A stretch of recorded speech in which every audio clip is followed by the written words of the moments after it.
It's time for another taco. Pew, pew, pew, pew, pew, pew, pew. That's the theme song. Adding auth to your PocketPages app. Let's talk about it. So we have this app called Kingdom, and it's a real-time multiplayer, multi-user web app game where you place tiles on the board and you battle with others to hold ground and gain ground. Right now, we just have a bunch of anonymous users, and we are using some custom code to create those anonymous users. But PocketPages version 13 has added a whole authentication section with password-based authentication, OAuth2 authentication, one-time passwords, anonymous authentication, and token authentication. So we are going to overhaul Kingdom to use anonymous authentication and OAuth2 authentication. First, let's swap out the anonymous authentication. PocketPages 13 has added this function called sign in anonymously. It's available in every context. In order to adapt our login page, we have to notice what gets returned from sign in anonymously. A token and a record get returned. So here, if the user is already logged in, which we can check from the auth context, we want to return a token for that user and return the auth record in the structure that we expect to get back from sign in anonymously. Otherwise, we call sign in anonymously and we return the structure. Then with just a few changes down below, we have adapted our login strategy, and we can prove it by going to Kingdom right now, refreshing the page, and seeing that we still have all the shards, which means it's honoring our login. And now, if I go to clear all the site data and refresh, you'll see it starts with a new user and a new avatar. So that means our anonymous login has been retrofitted. Part 2 of our task is to implement OAuth authentication.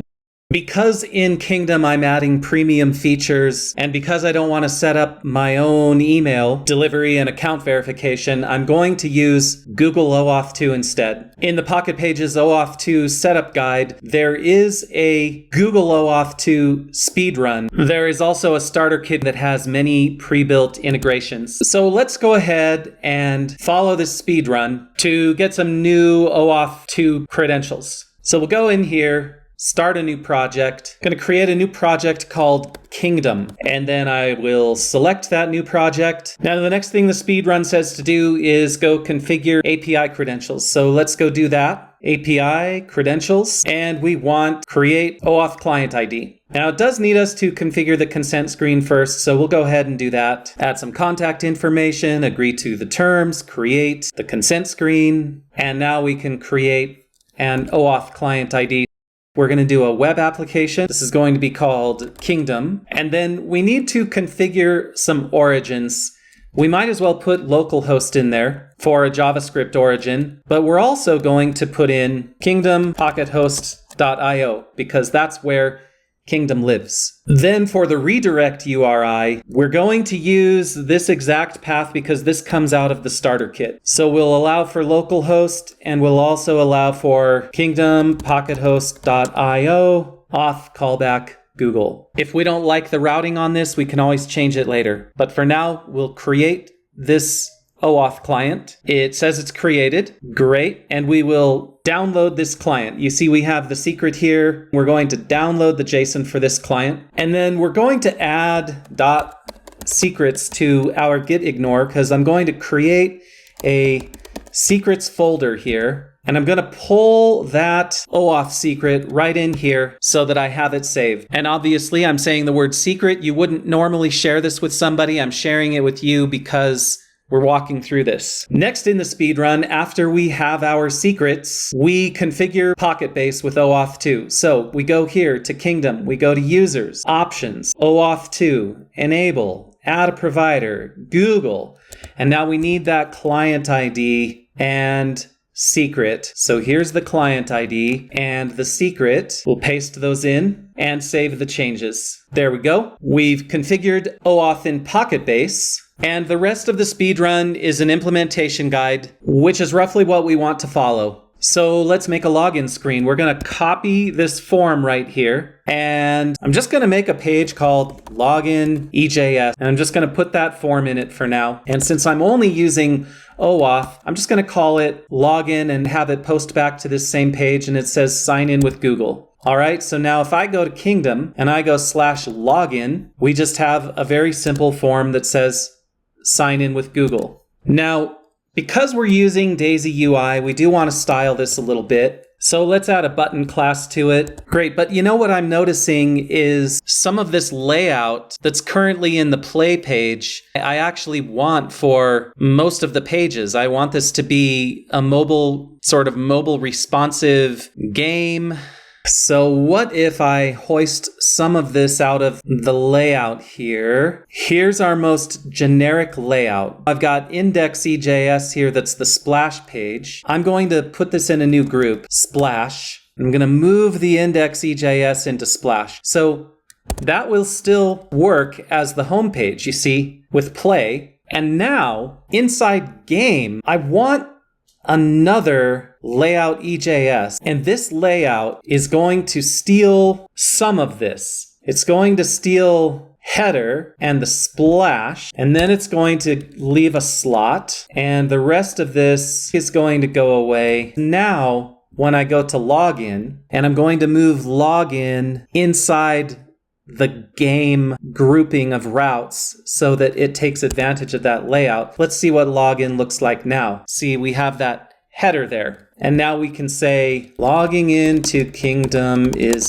better than not logging into Kingdom. And I'm even going to use the Tailwind prose wrapper just to make things a little nicer. I'll add a little flex centering, and then look at this, I can just type MT10 and it knows that I'm trying to add that to the class. This is what's so great about AI-assisted workflows. We need to add the login handler. Let's paste that in up top here. We're posting back to this same page with the value provider Google. That's fine. We're also gonna do a let alert equals null, and down here we'll say alert equals error.message, and then inside here we'll say if alert given alert. So just to test all this out, we're going to change the alert to say hello world. Hello, we'll just say hello wood. Go back into Kingdom, and there's what the error message would look like. So this request OAuth2 login will redirect to Google OAuth.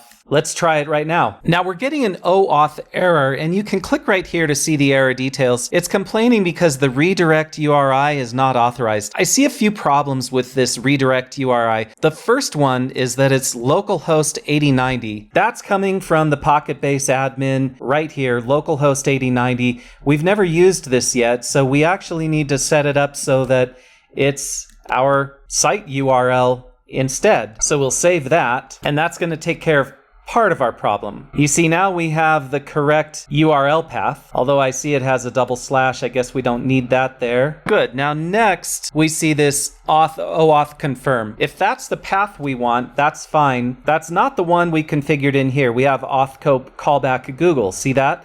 So there's a difference there. PocketPages assumes that you want OAuth confirm, and I actually updated the tutorial to reflect that, but we actually don't want that anyway. We've got login EJS here. We're going to create a login directory, move it inside login, rename it index.ejs, and create another one called confirm EJS. So the path I actually want is called login confirm, like that.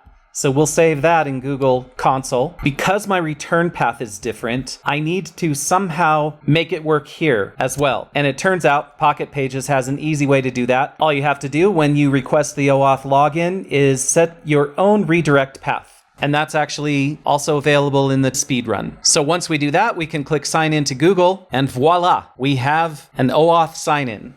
We need to make the callback handler. Let's just copy this all into the callback handler. So it's going to grab the state, the code, I sign in. This time, I don't want to redirect back to home. I want to redirect to play because I want to play the game. I'm going to use the same kind of alert pattern that we did before. So if anything goes wrong, it'll display that alert. And now I'm going to do a little bit of layout refactoring. I'm going to make an EJS here, and I'm going to take this prose wrapper with all of the formatting that I want for my login page. I'm moving that to the layout, so then I'm going to take it out of here. So this just displays the form field button, and then confirm also does not need that alert display. It just needs a link that says try again. Now, just as an aside, when we need to pass values back up through the stack, we use this PocketPages feature called meta. So I can set the meta value here, and then in layout, I can reference the meta value here. Due to how PocketPages evaluates nested templates, variables in the